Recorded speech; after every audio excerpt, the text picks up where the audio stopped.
అందరికీ నమస్తే అండి. Welcome to my YouTube channel. ఈరోజు టాపిక్‌లో భాగంగా సొంత భూమి కలిగినటువంటి ప్రతి ఒక్క రైతుకు ఒక ఐడీ నెంబర్ అనేది క్రియేట్ చేసుకోవాలి. ఇది కేంద్ర ప్రభుత్వం అమలు చేయడం జరుగుతా ఉంది.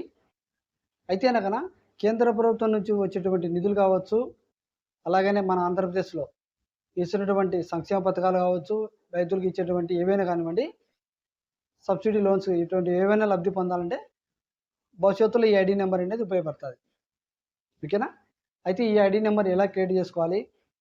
ఈ ఐడీ నెంబర్ వల్ల కావాల్సినటువంటి డాక్యుమెంట్స్ ఏది, దీనివల్ల ఏంటి ఉపయోగాలని చెప్పేసి నేను వీడియోలో మొత్తం క్లారిటీ చెప్తాను. వీడియో ఎక్కడే స్కిప్ చేయొద్దు దయచేసి.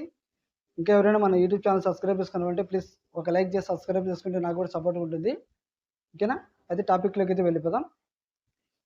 కేంద్ర ప్రభుత్వం అనేది మన రాష్ట్రంలో ఒక్కచోటే కాదు, ఇది అన్ని రాష్ట్రాలలో సొంత భూమి కలిగినటువంటి ప్రతి ఒక్క రైతుకు ఈ ఒక ఐడీ నెంబర్, ఒక గుర్తింపు ఐడీ నెంబర్ ఉండాలని చెప్పేసి ఈ విధానం అయితే తీసుకురావడం జరిగింది.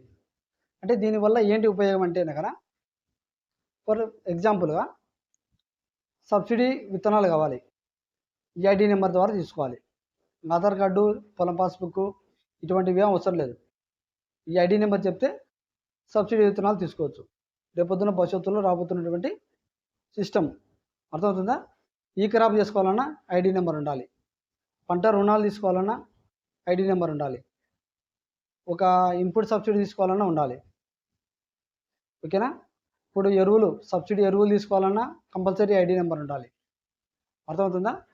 సబ్సిడీ ట్రాక్టర్ పనిముట్లు కావచ్చు, ట్రాక్టర్ కావచ్చు, ఇటు ఎటువైనా కానివ్వండి, పనిముట్లు తీసుకోవాలన్నా ఈ ఐడీ నెంబర్ ఉండాలి. సకలం రైతుకు ఈ ఐడీ నెంబర్ అనేది క్రియేట్ చేయడం జరుగుతూ ఉంది. కాబట్టి ఎవరైనా రైతులు ఉంటేనే కనుక వెళ్ళి సచివాలయానికి వెళ్ళి రిజిస్టర్ చేయించుకోండి. అయితే ఏ విధంగా రిజిస్టర్ చేయించుకోవాలి, దీనికి కావాల్సిన డాక్యుమెంట్స్ అని కూడా చెప్తాను.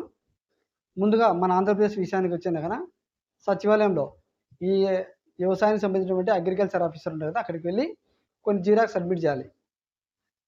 ఆధార్ కార్డు, పొలం పాస్బుక్, 1B, ఓకేనా, బ్యాంక్ అకౌంట్, సెల్ నెంబర్, ఈ జిరాక్స్ తీసుకువెళ్తేనాక అక్కడ మీకు వెంటనే రిజిస్టర్ చేస్తారు. రిజిస్టర్ చేసిన తర్వాత అక్కడ మీకు ఓటీపీ వస్తుంది. మీరు అక్కడే కూర్చొని చేయించుకోవచ్చు. మీకు ఓటీపీ వస్తుంది. ఓటీపీ వచ్చిన తర్వాత మళ్ళీ సెకండ్ టైం ఓటీపీ వస్తుంది. ఓటీపీ వచ్చిన తర్వాత మూడోసారి మీకు సక్సెస్ఫుల్ అని చెప్పేసి ఒక ఐడీ నెంబర్ అనేది రావడం జరుగుతుంది. అర్థమవుతుందా? ఆ ఐడీ నెంబర్ వచ్చిన తర్వాత మీరు తొందరలో మనకు పోస్ట్ ద్వారా కావచ్చు, సచివాలయం ద్వారా కావచ్చు, మనకు కార్డు అనేది ఇంటికి రావడం జరుగుతుంది.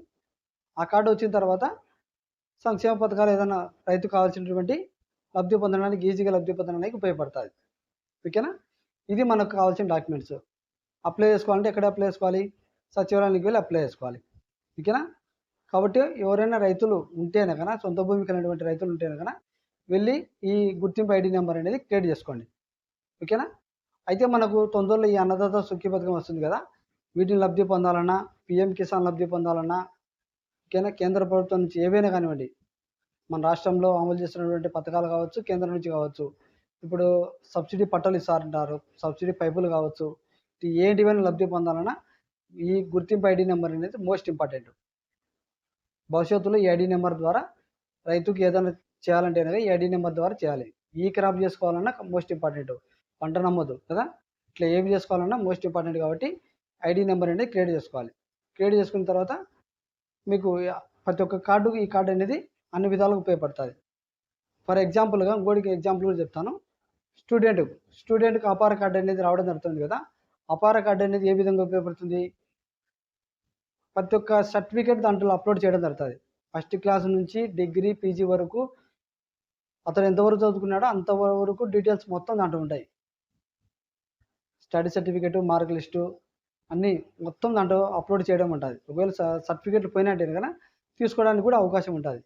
ఒక స్కూల్ నుంచి ఒక స్కూల్కి మారినా కూడా దాంట్లో డేటా అనేది పొందుపరచడం జరుగుతుంది.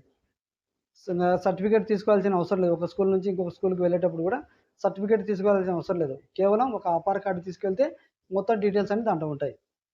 అర్థమవుతుందా?